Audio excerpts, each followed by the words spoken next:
Hello friends, quick learn tutorial series में आपका स्वागत है। इस वीडियो में मैं आपके साथ एक बार फिर शेयर करूंगी यूपीपीसीएल जेई का 7 सितंबर 2021 को जो एग्जामिनेशन हुआ था उसके क्वेश्चन पेपर का सॉल्यूशन विथ एक्सप्लेनेशन। ये वीडियो का थर्ड पार्ट है जिसमें मैं आपको क्वेश्चन नंबर 61 से लेकर 100 नंबर क्वेश्चन तक का एक्सप्लेनेशन और उसका सॉल्यूशन बताऊंगी। तो आइए वीडियो स्टार्ट करते हैं। और उसके साथ साथ एक इम्पॉर्टेंट आपको इन्फॉर्मेशन ये देनी है कि मे बी यूपीपीसीएल जेई की फिर से पोस्ट निकलने वाली हैं जेई के लिए और एई के लिए। अभी कोई कंफर्मेशन न्यूज़ नहीं आई है, लेकिन कुछ टेंटेटिव न्यूज़ आई है कि मे बी दिसंबर में फिर से अपने कुछ पोस्ट की वैकेंसी निकाल रहा है। तो इस टाइप के जो क्वेश्चंस हैं उनको आप ज़रूर सॉल्व करिए और इन क्वेश्चन सीरीज से आपको ये आइडिया मिलेगा कि किस टाइप के क्वेश्चंस आपसे पूछे जा रहे हैं, किस टॉपिक पे ज़्यादा फोकस आपको करना है। तो उसके लिए आप अपनी प्रिपरेशन उस हिसाब से करोगे। और इस वीडियो सीरीज में मैं आपको उस पर्टिकुलर क्वेश्चन का आंसर बताऊंगी, उसके साथ उसके सॉल्यूशन के अलावा जो भी उससे रिलेटेड एक्सप्लेनेशन होगा वो देने की कोशिश करूंगी। तो ये वीडियो सीरीज आपके बहुत हेल्प करने वाली है आने वाले यूपीपीसीएल जेई के एग्जाम के लिए और आने वाले जितने भी कॉम्पिटिटिव एग्जाम्स हैं उनके लिए। तो मेरे वीडियो के साथ बने रहिए। इसके साथ साथ मैंने बहुत सारे थ्योरी लेक्चर्स डाले हैं माइक्रो कंट्रोलर के, पावर इलेक्ट्रॉनिक्स के, पीएलसी, स्कैडा, इन सब पे। तो वो वीडियोस भी ज़रूर देखिए, क्योंकि किसी भी एमसीक्यू के सॉल्यूशन के लिए या किसी भी कॉम्पिटिटिव एग्जाम के लिए आपको थ्योरी का नॉलेज होना बहुत ज़रूरी है। क्योंकि अगर आपका थ्योरी बेस अच्छा होगा तो आप किसी भी एमसीक्यू क्वेश्चन का आंसर इजीली कर पाओगे। Okay, now let get started. Question number 61 है, which type of instrument is use for measuring a very high resistance. Very high resistance को मेजर करने के लिए हम किस इंस्ट्रूमेंट का यूज करते हैं।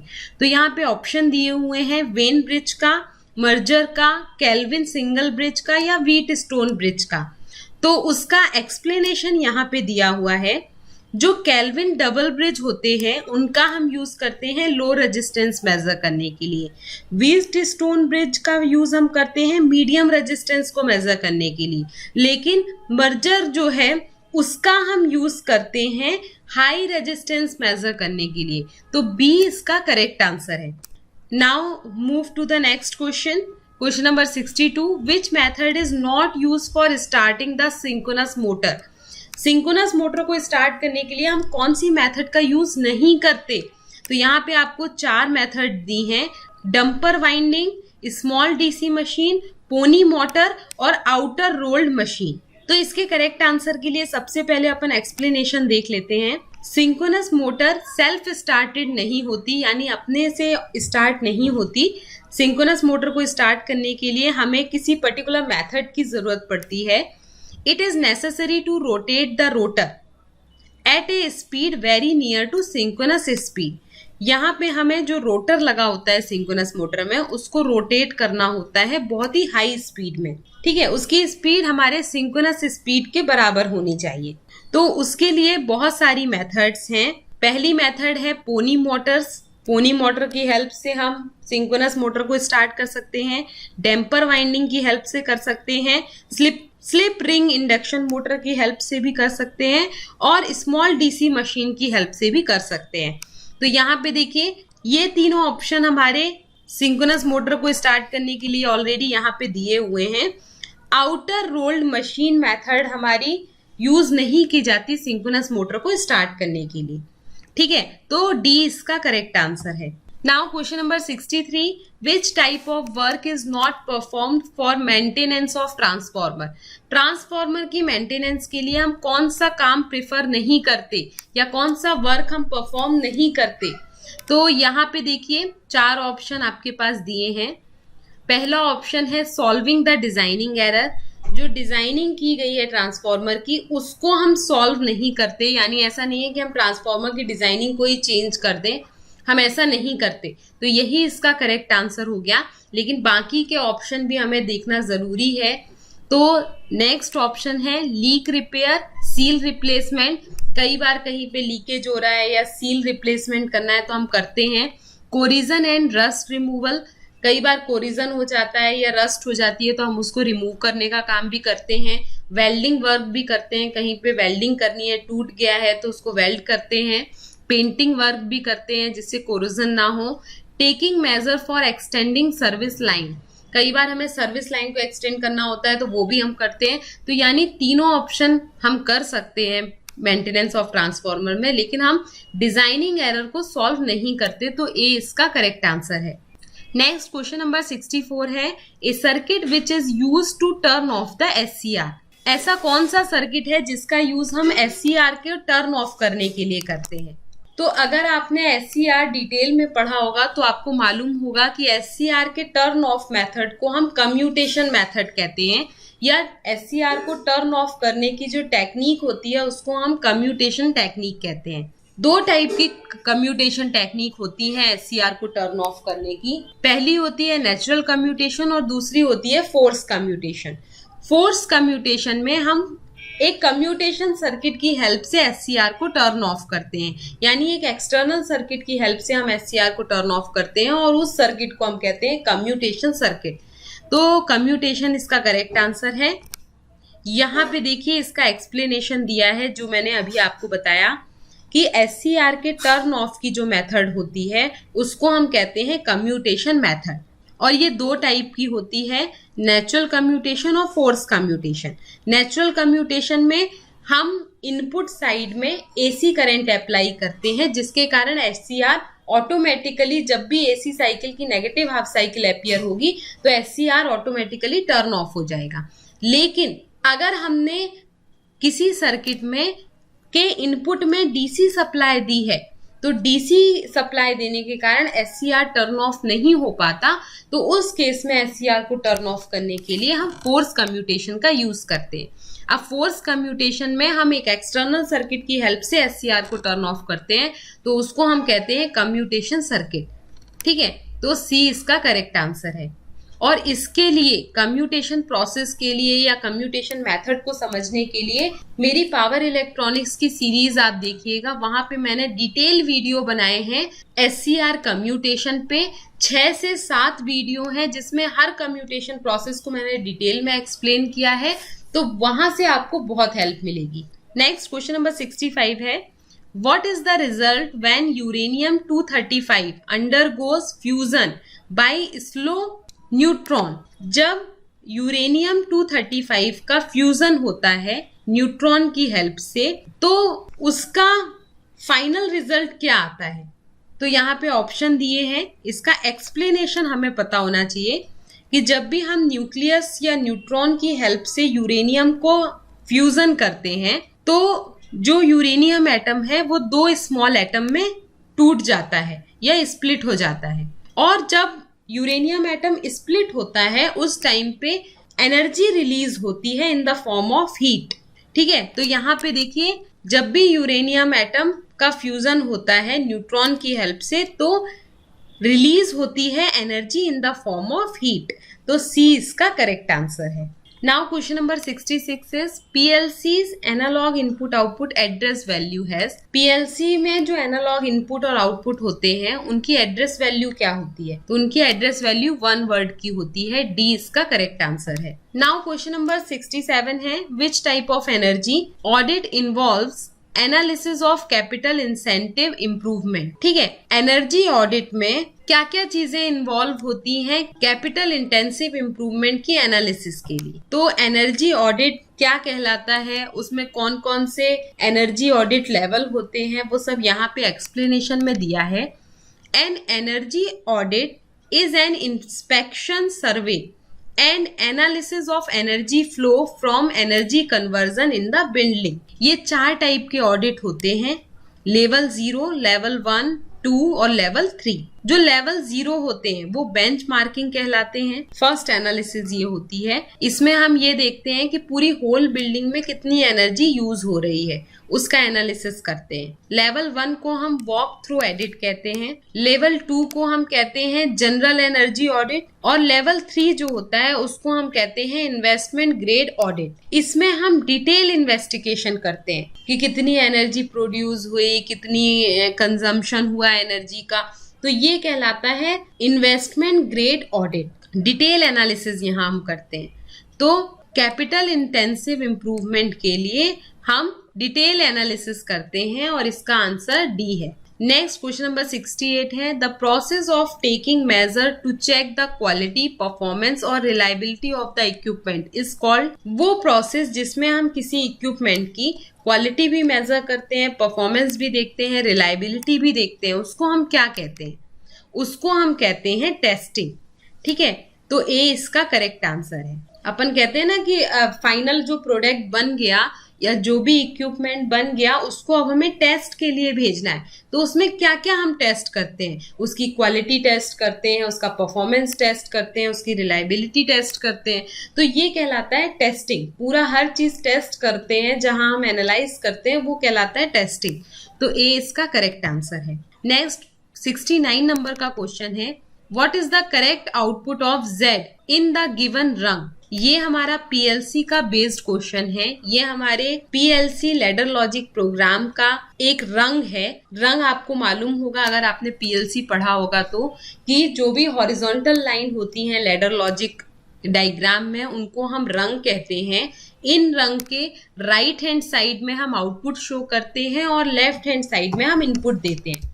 ठीक है, लेफ्ट हैंड साइड में आप जो भी इनपुट दोगे उससे हमें आउटपुट क्या मिला, राइट हैंड साइड में उस आउटपुट को हम कॉइल की हेल्प से शो करते हैं। तो ये हमारी इनपुट कंडीशन है और ये हमारी आउटपुट है। यहाँ पे हमें यही बताना है कि इस रंग में हमें आउटपुट क्या मिलेगा अगर हमने ये इनपुट दिया है। तो इसके लिए मैं आपको बता दूं कि सबसे पहले तो आपको लैडर लॉजिक डायग्राम के सिंबल पता होने चाहिए कि NO कॉन्टेक्ट क्या होते हैं, NC कॉन्टेक्ट क्या होते हैं।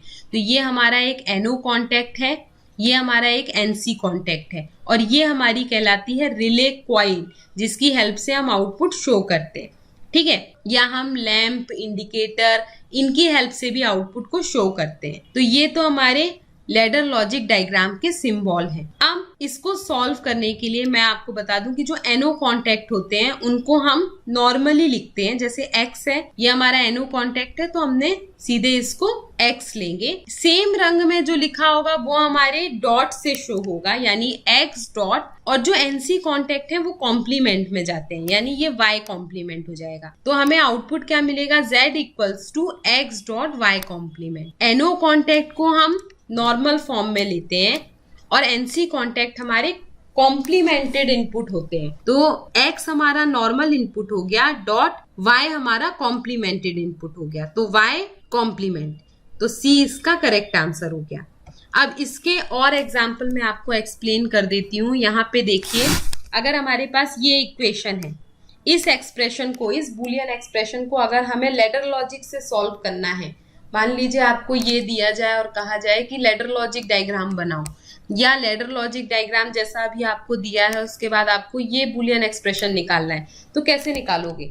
तो इसके लिए मैंने आपको बताया कि ये जो प्लस का साइन होता है उसमें हम क्या करते हैं, जितने भी डॉट वाले इनपुट हैं, यानी A dot B complement dot C complement, ये हमारे 3 इनपुट हो गए। इनको हम एक रंग में शो करेंगे, एक हॉरिजॉन्टल लाइन में, और दूसरा वाला जो हमारा इनपुट है A complement dot B dot C, इन तीनों को हम दूसरी हॉरिजॉन्टल लाइन में शो करेंगे और इनको आपस में इस तरीके से जोड़ देंगे। ठीक है, तो A NO कॉन्टेक्ट हो गया हमारा, कॉम्प्लीमेंटेड इनपुट को हम NC कॉन्टेक्ट के फॉर्म में शो करते हैं, तो B कॉम्प्लीमेंट हमारा NC कॉन्टेक्ट हो गया, C कॉम्प्लीमेंट हमारा NC कॉन्टेक्ट हो गया। तो ये वाला पार्ट हो गया हमारा डॉटेड वाले को हम सीरीज में लगाते हैं और जो प्लस होता है उसको हम पैरेलल में कनेक्ट करते हैं। तो यहाँ पे देखिए प्लस साइन के साथ कौन सा है, A कॉम्प्लीमेंट हमारे NC कॉन्टेक्ट हो गए, B और C हमारे NO कॉन्टेक्ट है। ये तीनों डॉट में है तो ये सीरीज में कनेक्ट होंगे और इनको हम इनके साथ पैरेलल में कनेक्ट कर देंगे इस तरह से, तो y हमें ये मिल जाएगा। आ गया समझ में? अब आप वीडियो को पॉज करिए, इस इक्वेशन का लैडर लॉजिक डायग्राम बनाइए। यहाँ पे ऑलरेडी मैंने सॉल्यूशन दिया हुआ है तो वो आपको समझ में आएगा। इसमें आपकी 3 ब्रांचेस आएंगी। फर्स्ट हॉरिजॉन्टल लाइन, उसके साथ सेकेंड हॉरिजॉन्टल लाइन में ये आएगा, और यहाँ पे मिसिंग है, थोड़ा सा पार्ट कट गया है वीडियो में, तो थर्ड जो लाइन आएगी उसमें हमारा ये वाला इनपुट आएंगे। तीनों को हम पैरेलल में कनेक्ट करेंगे और हमें y आउटपुट मिलेगा। तो a डॉट b दोनों हमारे एनो कॉन्टेक्ट है सीरीज में, a b एनो कॉन्टेक्ट। उसके बाद प्लस लगा है, यानी हमें पैरेलल में ये वाले इनपुट कनेक्ट करने हैं। तो ये इनपुट तीनों हमारे सीरीज में आएंगे NC कॉन्टेक्ट के फॉर्म में, क्योंकि तीनों कॉम्प्लीमेंटेड हैं। तो A complement, B complement, C complement को हम NC कॉन्टेक्ट के फॉर्म में शो करेंगे। तीसरी जो लाइन होगी उसमें हमारे फिर तीनों इनपुट आएंगे, उसमें 2 हमारे एनो कॉन्टेक्ट होंगे और एक NC कॉन्टेक्ट होगा। तीनों को हम कनेक्ट कर देंगे, y आउटपुट हमें मिल जाएगा। ठीक है, तो इस तरीके से हम किसी भी बुलियन एक्सप्रेशन को मिनिमाइज कर सकते हैं लैडर लॉजिक डायग्राम की हेल्प से। आप क्वेश्चन नंबर 70 देख लेते हैं। What is the maximum number of input and output that are there in a small PLC. Small PLC में मैक्सिमम कितने नंबर ऑफ इनपुट आउटपुट हो सकते हैं? तो यहाँ पे पूरा इसका एक्सप्लेनेशन दिया है कि पीएलसी का क्लासिफिकेशन क्या है। पीएलसी को इनपुट आउटपुट की कैटेगरी के अकॉर्डिंग 4 तरीके से क्लासिफाई किया है: nano PLC, micro PLC, small PLC और मीडियम एंड लार्ज पीएलसी।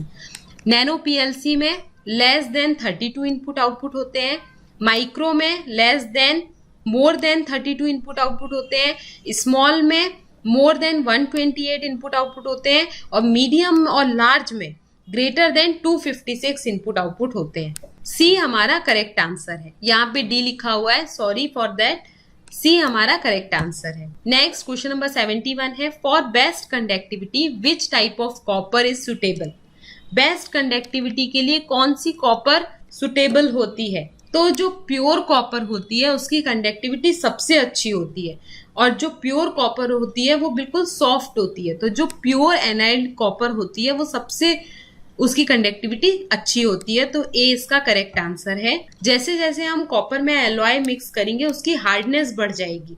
तो सिलिकॉन मिक्स कॉपर एलॉय हो गया, इसकी कंडक्टिविटी अच्छी नहीं होती, इनकी भी नहीं होती। हार्ड कॉपर है, हार्ड कॉपर मतलब उसमें भी बहुत ज्यादा एलॉय मिला हुआ है, कोई अदर मैटर मिली हुई है। तो जो प्योर सॉफ्ट कॉपर होती है उसकी कंडक्टिविटी सबसे अच्छी होती है। यहाँ पे देखिए पूरा उसका दिया हुआ है कि इसकी टेंसाइल स्ट्रेंथ कितनी होती है, हार्डनेस कितनी होगी, सब कुछ दिया है। तो इसको आप जरूर पढ़िएगा, क्योंकि जो मैं आपको एक्सप्लेनेशन देती हूँ हो सकता है उससे कभी आपसे क्वेश्चन पूछा जाए कहीं और या किसी एग्जाम में, तो वो आपसे बनना चाहिए। नेक्स्ट क्वेश्चन नंबर 72 है, the dash is basically a 2-terminal parallel inverse combination of semiconductor layer that permit triggering in either direction। ऐसा कौन सा सेमीकंडक्टर डिवाइस है जिसके 2 टर्मिनल पैरेलल में लगे हुए हैं और उनका इनवर्स कॉम्बिनेशन है, और जिनका यूज हम एक पर्टिकुलर डिवाइस को ट्रिगर करने के लिए करते हैं? तो यहाँ पे अगर आपको मालूम होगा डाई एसी बेसिकली इसका सिंबल मैं आपको यहाँ पे बना के बता देती हूँ कि डाई एसी कुछ इस टाइप का बनता है। डाई एसी को हम कहते हैं बाई डायरेक्शनल थायरिस्टर डायोड। ये इस टाइप का एक सेमीकंडक्टर डिवाइस होता है, ये थायरिस्टर की कैटेगरी में ही आता है। इसमें 2 टर्मिनल होते हैं, ये एनोड टर्मिनल हो गया और ये कैथोड टर्मिनल हो गया। ये जो डिवाइस आप देखोगे उसमें 2 डायोड एंटी पैरेलल में लगे हैं। ये फर्स्ट डायोड है, ये इसकी डायरेक्शन ये दी है, और ये सेकेंड डायोड है, ये दोनों एंटी पैरेलल में लगे हुए हैं। और इस डायरेक्ट एसी का बेसिकली हम यूज करते हैं ट्राई एसी को टर्न ऑन करने के लिए। यहाँ पे देखो दिया हुआ है, डाई एसी इलेक्ट्रॉनिक कंपोनेंट है जिसका हम वाइडली यूज करते हैं ट्रिगरिंग ऑफ ट्राई एसी के लिए। ट्राई एसी को ट्रिगर करने के लिए हम डाई एसी का यूज करते हैं। डाई एसी एक by directional semiconductor switching device है जो कंडक्ट करता है फॉरवर्ड डायरेक्शन में भी और रिवर्स डायरेक्शन में भी, और इसमें 2 डायोड एंटी पैरेलल में लगे होते हैं। ठीक है, तो डी इसका करेक्ट आंसर है। इसका भी मैंने एक डिटेल वीडियो बनाया है, तो आप मेरी पावर इलेक्ट्रॉनिक्स की जो वीडियो सीरीज है उसमें जाके देख सकते हो। नेक्स्ट क्वेश्चन नंबर 73 है, which law state the following. कौन सा लॉ ये एक्सप्लेन करता है, ये जो स्टेटमेंट दिया है, illumination E at any point on the surface is directly proportional to the cosine of the angle between the normal at that point and the line of flux। तो जो हमारा लैम्बर्ट्स कोसाइन लॉ है वही उसी का statement यहाँ पे दिया हुआ है। ठीक है, तो बी इसका करेक्ट आंसर है, उसका पूरा एक्सप्लेनेशन यहाँ दिया हुआ है, आप देख के पढ़ सकते हो। अब अपन नेक्स्ट क्वेश्चन में मूव करते हैं। एक्चुअली मैं थोड़ा ज़्यादा एक्सप्लेन इसलिए नहीं कर पाती क्योंकि ये वीडियो बहुत लंबा हो जाएगा, तो वीडियो की लेंथ को कम करने के लिए, क्योंकि मुझे सारी चीज़ें कोऑर्डिनेट करनी होती हैं कि लेंथ भी ज़्यादा ना हो, आपको ज़्यादा इन्फॉर्मेशन भी मिल सके। तो अगर मैं कुछ चीज़ नहीं आपको बता पा रही हूँ तो आप ज़रूर जो जितना डिटेल मैंने दिया है उतना आप ज़रूर पढ़िएगा। ठीक है, what is the use of jump instruction in PLC. PLC में हम जंप इंस्ट्रक्शन का क्या यूज होता है, जब भी हमें एक रंग को स्किप करना होता है और दूसरी रंग में जंप करना होता है तो हम जंप इंस्ट्रक्शन का यूज करते हैं पीएलसी के केस में। ठीक है, रंग क्या होती है, मैंने आपको बताया कि जो पीएलसी के लैडर लॉजिक डायग्राम होते हैं उसमें 2 वर्टिकल लाइन होती हैं, ये हमारी पावर रेल्स कहलाती हैं, पावर सप्लाई इंडिकेट करती हैं, और कुछ हमारी हॉरिजॉन्टल लाइंस होती हैं। ये जो हॉरिजॉन्टल लाइन होती हैं उनमें हम इनपुट आउटपुट कंडीशंस शो करते हैं जिन्हें हम कहते हैं रंग। तो अगर हमें किसी रंग को स्किप करना होता है तो हम जंप इंस्ट्रक्शन का यूज करते हैं पीएलसी में। तो ये हमारा एक लैडर लॉजिक डायग्राम बन गया, ये हमारे लेफ्ट साइड में इनपुट दिए होते हैं, राइट साइड में आउटपुट दिए होते हैं, और ये हॉरिजॉन्टल लाइन हमारी रंग कहलाती है। तो सी इसका करेक्ट आंसर है। पीएलसी से इस बार बहुत सारे क्वेश्चन पूछे गए थे, तो पीएलसी, स्कैडा, क्योंकि ये लेटेस्ट टेक्नोलॉजी है, स्कैडा बेस्ड बहुत सारे ऑटोमेशन ये सब पूछे जाते हैं इस टाइम पे, तो ये सारी चीज़ें आप ज़रूर पढ़िएगा। इसके लिए मैंने डिटेल वीडियो बनाए हैं, वो थ्योरी लेक्चर्स आप ज़रूर पढ़ना, क्योंकि अगर आपकी थ्योरी क्लियर होगी तो ऑटोमेटिकली आप किसी भी क्वेश्चन का आंसर कर पाओगे। Now question number 75, which of the following voltage control device has 3 terminal. कौन सा जो वोल्टेज कंट्रोल डिवाइस है उसमें 3 टर्मिनल होते हैं, गेट, सोर्स और ड्रेन। पावर मॉसफेट डिवाइस जो है उसमें 3 टर्मिनल होते हैं, गेट, सोर्स एंड ड्रेन। ये वोल्टेज कंट्रोल डिवाइस है, जबकि बीजेटी हमारा करंट कंट्रोल डिवाइस होता है, और बीजेटी बाइपोलर जंक्शन ट्रांजिस्टर है। पावर मॉसफेट का स्पेसिफिकेशन भी दिया है। बेसिकली जो पावर मॉसफेट है उस डिजाइन किया गया था हाई पावर को हैंडल करने के लिए। पावर मॉसफेट में मॉसफेट की और सी मॉस टेक्नोलॉजी दोनों की के कॉम्बिनेशन से पावर मॉसफेट बनाया गया है, और ये बनाया गया था 1960 में। तो ये इसका एक्सप्लेनेशन हो गया। अब अपन 76 नंबर का क्वेश्चन देखते हैं।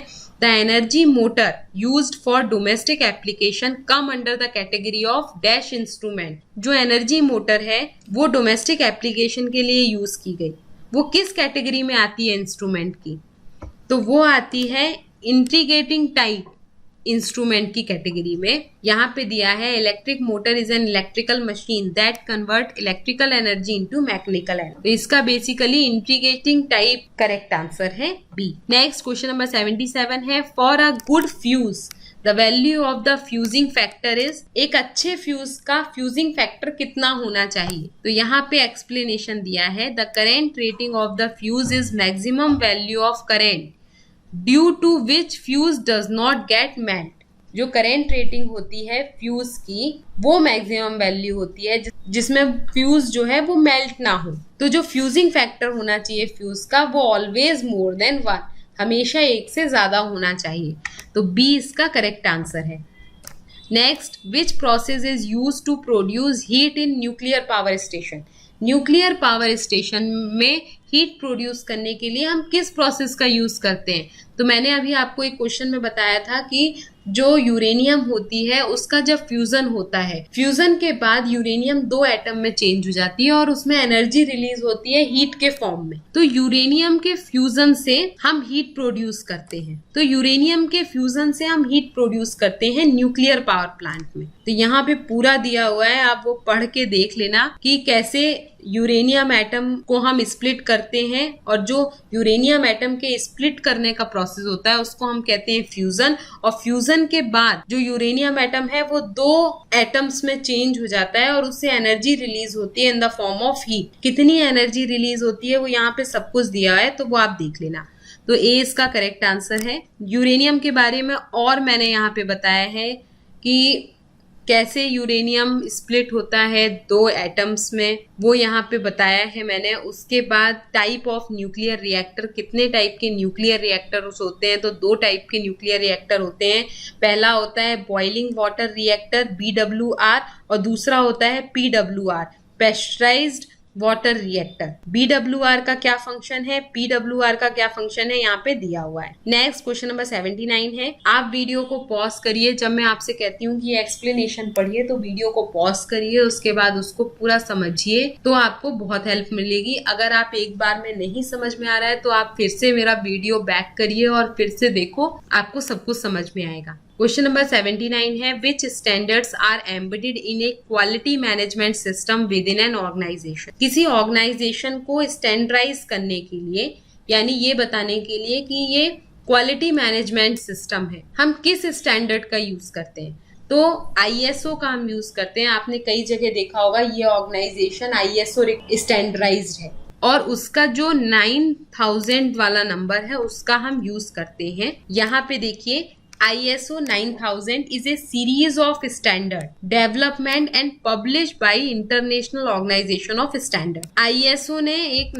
ISO 9000 सीरीज निकाली थी जो किसी भी फर्म को, किसी भी इंडस्ट्री को क्वालिटी मैनेजमेंट सिस्टम डिफाइन करने के लिए बनाई गई है। यानी अगर कोई भी कंपनी या कोई भी फर्म या कोई भी ऑर्गेनाइजेशन ISO रिकमेंडेड है तो उसका मतलब है कि वो क्वालिटी मैनेजमेंट सिस्टम है। सी इसका करेक्ट आंसर है। नेक्स्ट क्वेश्चन नंबर 80 है, in a single phase traction system which 3-phase supply is feed into the induction motor to drive a train। Train को ड्राइव करने के लिए हम कौन से 3-phase सप्लाई सिस्टम का यूज करते हैं, तो यहाँ पे एक्सप्लेनेशन दिया है। केंडो सिस्टम जो होता है वो हमारा सिंगल फेस AC से 3-phase AC सप्लाई सिस्टम होता है। इस सिस्टम में जो single phase 16 kilowatt 50 hertz supply दी जाती है वो दी जाती है सिंगल ओवरहेड कॉन्टेक्ट वायर की हेल्प से।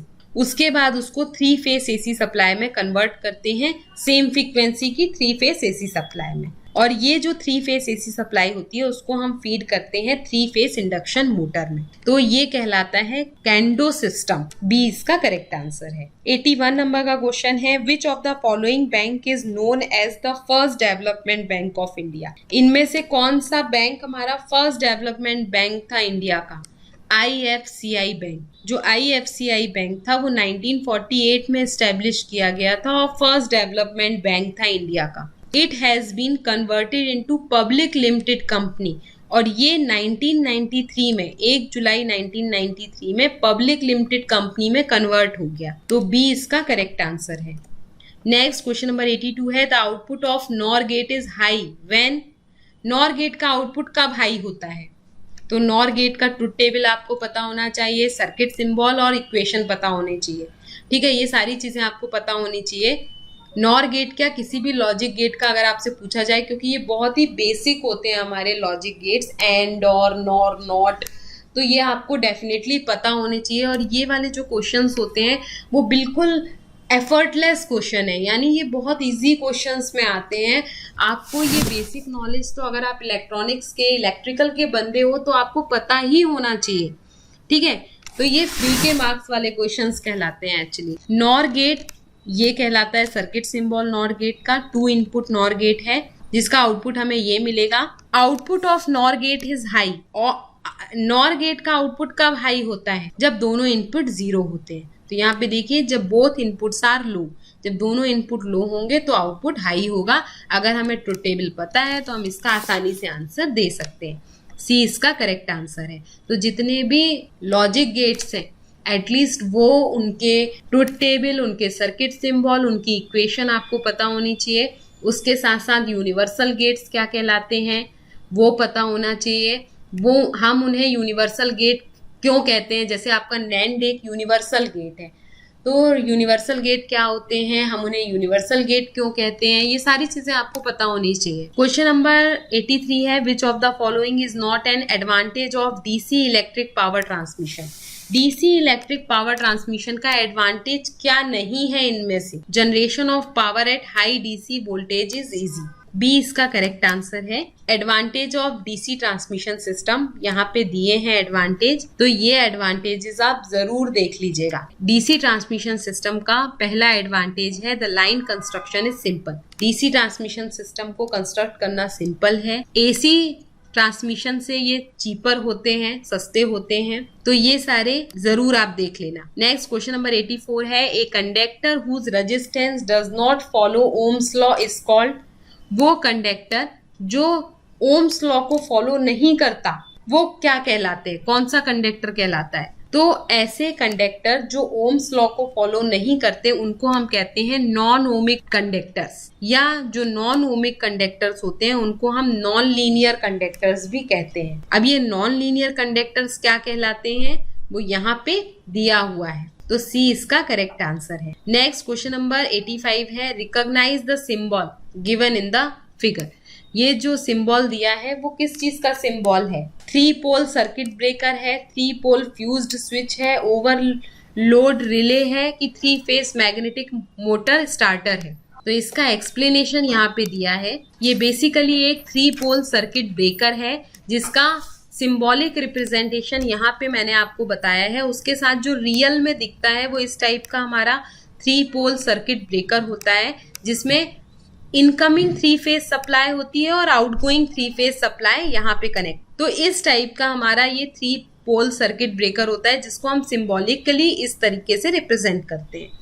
तो ये इसका करेक्ट आंसर है। नेक्स्ट क्वेश्चन नंबर 86 है, identify the logic get in the given symbol. मैंने अभी आपको बताया था कि जितने भी लॉजिक गेट हैं वो आपको पता होने चाहिए, उनका जो इक्वेशन है, जो उनका ट्रुथ टेबल है वो आपको पता होना चाहिए। ये बहुत इजी क्वेश्चंस होते हैं। तो ये बेसिकली एक एक्स नॉर गेट का एग्जाम्पल है। अब एक्स नॉर गेट का यहाँ पे देखिए, ये Boolean equation XNOR gate की दी है, A complement B plus A B complement, ये एक्स नॉर गेट का इक्वेशन कहलाती है। ये इसका ट्रुथ टेबल है और ये इक्विवेलेंट सर्किट डायग्राम है। नेक्स्ट 87 नंबर क्वेश्चन है, identify the relay show in the given figure. Figure में जो रिले दिया है वो किस टाइप का रिले है? तो इसके लिए आपको सारे रिले पता होना चाहिए। तो यहाँ पे मैंने पूरे एक्सप्लेनेशन दिया है इसका। ये जो रिले है बेसिकली उसका यूज किया जाता है ट्रांसफार्मर को प्रोटेक्ट करने के लिए इंटरनल फॉल्ट से। ये रिले हमारे यहाँ पे लगा होता है, ये ट्रांसफार्मर का मेन टैंक है और यहाँ पे हमारा रिले लगा हुआ है। पूरा इंटरनल जो कंस्ट्रक्शन है इस रिले का यहाँ पे दिया हुआ है। इसमें 2 पार्ट होते हैं, 2 मेन एलिमेंट होते हैं। ये हमारा फ्लोट एलिमेंट हो गया फर्स्ट, और दूसरा एलिमेंट हमारा ये होता है। ये जो फ्लोट एलिमेंट है उसको हम यहाँ पे हिंज्ड पॉइंट से कनेक्ट कर देते हैं, जिससे ये जैसे ही इस टैंक में ऑयल फिल हो ये ऊपर चला जाए। अपर एलिमेंट में फ्लोट लगा होता है जिसके कारण ये मूव करता है अप और डाउन। तो बेसिकली ये हमारे ट्रांसफार्मर के इंटरनल फॉल्ट को प्रोटेक्ट करने के लिए यूज किया जाता है। अब यहाँ पे इसका देखिए, जो मैंने अभी आपको बताया वो पूरा लिखा हुआ है कि इसमें कितने एलिमेंट्स होते हैं, फ्लोट कैसे मूव करता है, ये सारी चीजें दी हैं। ये ट्रांसफार्मर का मेन टैंक है। इस तरह से हम रिले को कनेक्ट करते हैं। तो डी इसका करेक्ट आंसर है। नेक्स्ट क्वेश्चन नंबर 88 है, which pair is known as universal logic gate. बहुत सारे क्वेश्चन आपके डिजिटल इलेक्ट्रॉनिक्स से पूछे गए हैं और बहुत ही बेसिक क्वेश्चन है। इलेक्ट्रिकल वाले, इलेक्ट्रॉनिक्स वाले बहुत ही इजीली आप इसको कर पाओगे। बहुत ही बेसिक क्वेश्चंस हैं। यूनिवर्सल गेट हमारे कौन से कहलाते हैं? मैंने आपको बताया अभी, नैंड गेट और नॉर गेट हमारे यूनिवर्सल गेट होते हैं। जिससे हम कोई भी गेट अपना डिजाइन कर सकते हैं, चाहे वो एंड गेट हो, चाहे वो और गेट हो, इन्वर्टर हो, कुछ भी हम डिजाइन कर सकते हैं इन यूनिवर्सल गेट की हेल्प से। तो बी इसका करेक्ट आंसर है। 89 नंबर का क्वेश्चन है, which type of joint is not a permanent joint? कौन सा ज्वाइंट इनमें से परमानेंट ज्वाइंट नहीं कहलाता? ठीक है, तो जो वेल्डिंग होती है, आपको मालूम है वेल्डिंग में हम इलेक्ट्रिक आर्क वेल्डिंग या इनकी हेल्प से हम मेटल को मेल्ट करते हैं, कोई भी मेटल रॉड है उसको मेल्ट करते हैं और परमानेंट जॉइंट बना देते हैं। शोल्डरिंग भी एक वेल्डिंग का ही टाइप होता है, उसमें भी हम यही करते हैं। तीसरा हमारा ज्वाइंट बाय रिवेट्स के थ्रू जो ज्वाइंट किया जाता है वो भी हमारा परमानेंट ज्वाइंट होता है। रिवेट्स की ज्वाइनिंग के बारे में यहाँ पे मैंने दिया है, इसमें हम दो पार्ट के बीच में रिवेट की हेल्प से ज्वाइन कर देते हैं। तो जब हम किसी को प्रेशर की हेल्प से फिट करते हैं तो वो हमारा परमानेंट ज्वाइंट नहीं होता। तो बी इसका करेक्ट आंसर है। क्वेश्चन नंबर 90 है, which of the following is useful in the measurement of live conductor without damaging powering down the circuit? इनमें से कौन सा यूजफुल मेजरमेंट है किसी भी लाइव कंडक्टर को मेजर करने के लिए बिना डैमेज किए हुए या पावर को डाउन किए हुए? तो जो टोंग टेस्टर होता है वो हमारा यूज किया जाता है लाइव कंडक्टर को मेजर करने के लिए। यहाँ पे देखिए, क्लैंप मीटर भी इसको हम कहते हैं। जो टोंग टेस्टर होता है उसको also known as clamp meter. तो अगर आपको क्लैंप मीटर ऑप्शन होता तो वो उसका करेक्ट आंसर होता। इसका यूज किया जाता है लाइव कंडक्टर को मेजरमेंट करने के लिए बिना डैमेज किए और पावर डाउन किए। तो ये इसका करेक्ट आंसर है। इसके एडवांटेज और डिसएडवांटेज यहाँ पे दिए हुए हैं। नेक्स्ट क्वेश्चन नंबर 91 है, which process complete the work of removing the dust dirt and other unwanted impurity from electrical equipment? अगर कोई इलेक्ट्रिकल इक्विपमेंट है उसमें से अगर हमें डस्ट डर्ट और अनवांटेड इम्प्योरिटी निकालनी है तो हम कौन सी मेथड का यूज करते हैं? तो वो मेथड हमारी कहलाती है क्लीनिंग, यानी हम डस्ट रिमूव कर रहे हैं, क्लीन कर रहे हैं अपने इलेक्ट्रिकल इक्विपमेंट को। तो बी इसका करेक्ट आंसर है। अब क्वेश्चन नंबर 92 है, which of the following appear across the circuit breaker? इनमें से सर्किट ब्रेकर के अक्रॉस क्या अपीयर होता है? Immediate after arc interruption at zero current. जब भी करंट जीरो होता है, आर्क इंटरप्शन होता है, तो सर्किट ब्रेकर के अक्रॉस क्या अपीयर होता है? तो सर्किट ब्रेकर के अक्रॉस रिकवरी वोल्टेज अपीयर होता है। बी इसका करेक्ट आंसर है। और यहाँ पे इसका एक्सप्लेनेशन दिया है कि कौन सा वोल्टेज अपीयर होता है। It is defined as the voltage appear across the circuit breaker. Circuit breaker के अक्रॉस रिकवरी वोल्टेज अपीयर होता है। नेक्स्ट क्वेश्चन नंबर 93 है, which relay is suitable for long transmission line for protection of high power serve? कौन सा relay suitable है long transmission line के protection के लिए? तो लॉन्ग ट्रांसमिशन लाइन के प्रोटेक्शन के लिए हमारा MHO रिले जो है वो सबसे ज्यादा सुटेबल होता है, क्योंकि जो आपकी लॉन्ग ट्रांसमिशन लाइन होती है वो हमेशा ओवरलोडेड नहीं होती। ऐसा नहीं है कि हमेशा उन पे लोड होता है, कभी वो ओवरलोडेड होती हैं, कभी उनमें लोड नहीं होता है। तो उनमें क्या होता है, ये जो लोड का फ्लक्चुएशन बहुत ज़्यादा होता है, इसीलिए जो MHO रिलेज होते हैं उन्हीं का यूज़ किया जाता है पावर स्विंग लाइन्स के लिए, यानी इसमें पावर का बहुत ज़्यादा चेंजेस होते रहते हैं। नाउ क्वेश्चन नंबर 94 है, arrange the following in the correct order of steps in the project management life cycle. जो प्रोजेक्ट मैनेजमेंट लाइफ साइकिल होती है उनके स्टेप्स यहाँ पे दिए हैं, इनको करेक्ट ऑर्डर में हमें अरेंज करना है। सबसे पहले प्रोजेक्ट मैनेजमेंट लाइफ साइकिल में हम क्या करते हैं, उसके लिए हम इनिशिएशन करते हैं या प्लानिंग करते हैं किसी भी चीज़ की, यानी हम इवेल्युएशन करते हैं, एनालिसिस करते हैं। उसके बाद सेकेंड नंबर पे हम करते हैं मार्केटिंग, उसके बाद हम उसकी डिज़ाइनिंग करते हैं, उसके बाद हम उसका इंस्पेक्शन, टेस्टिंग और डिलीवरी कर देते हैं। नेक्स्ट 95 नंबर का क्वेश्चन है, which of the following power plant will have the lowest operating cost? किस पावर प्लांट की सबसे कम ऑपरेटिंग कॉस्ट होती है? Nuclear power plant, photovoltaic solar plant, coal combustion turbine plant, natural gas plant. Operating cost आती है जो photovoltaic cell होते हैं, पैनल्स होते हैं, हमें वही बस लगाने होते हैं, उसके बाद सोलर एनर्जी से उसका काम चलता जाता है। तो ये जो विंड और सोलर प्लांट्स होते हैं वो सबसे चीप होते हैं, जबकि हमारे gas, geothermal, nuclear power plant costly होते हैं। तो बी इसका करेक्ट आंसर है। नेक्स्ट क्वेश्चन नंबर 96 है, which type of colour key is known as transmission line in the diagram. ये जो आपको डायग्राम दिया हुआ है ये हमारे पावर जनरेशन से लेकर ट्रांसमिशन और डिस्ट्रीब्यूशन तक का पूरा डायग्राम है। इनमें से हमारा ट्रांसमिशन लाइन किस कलर से बना हुआ है, तो ट्रांसमिशन लाइन आपका ब्लू कलर से बना है, ये हमारी कहलाती है ट्रांसमिशन लाइंस। ए इसका करेक्ट आंसर है। यहाँ पे देखिए ये पूरा पावर जनरेशन से लेकर पावर डिस्ट्रीब्यूशन तक का पूरा डायग्राम आपको दिया है। सबसे पहले पावर हम जनरेट करते हैं पावर प्लांट में, वो पावर को हम स्टेप अप ट्रांसफार्मर की हेल्प हाई वोल्टेज में चेंज करते हैं। ये जो हाई वोल्टेज पावर होती है उसको हम इन ट्रांसमिशन लाइन की हेल्प से, हाई पावर ट्रांसमिशन लाइन की हेल्प से ट्रांसमिट करते हैं और उन पावर को डिस्ट्रीब्यूट करने से पहले हम स्टेप डाउन ट्रांसफार्मर का यूज करते हैं और स्टेप डाउन ट्रांसफार्मर उस हाई वोल्टेज को फिर से नॉर्मल वोल्टेज में चेंज कर देता है और जितनी कस्टमर को रिक्वायरमेंट होती है उसके अकॉर्डिंग हम पावर को ट्रांसमिट करते हैं। ठीक है, तो ये वाला जो ब्लू कलर का पार्ट है वो कहलाती है हमारी ट्रांसमिशन लाइन। ए इसका करेक्ट आंसर है। क्वेश्चन नंबर 97 है, which of the following is an example of conversion of heat energy to mechanical energy. इनमें से कौन सा एग्जाम्पल है जो हीट एनर्जी को मैकेनिकल एनर्जी में कन्वर्ट करता है। तो इसके आंसर के लिए यहाँ पे अपन एक्सप्लेनेशन देख लेते हैं। जो स्टीम इंजन है वो कन्वर्ट करता है हीट एनर्जी को मैकेनिकल एनर्जी में। इसमें हम करते क्या हैं, टरबाइन की हेल्प से जो भी हमारी स्टीम होती है गैस या लिक्विड की, उसकी काइनेटिक एनर्जी को मैकेनिकल एनर्जी में कन्वर्ट करते हैं। A turbine converts the kinetic energy of stream of gas और liquid into the mechanical energy. तो ए इसका करेक्ट आंसर है। नेक्स्ट 98 नंबर का क्वेश्चन है, which type of distribution system is shown in the figure.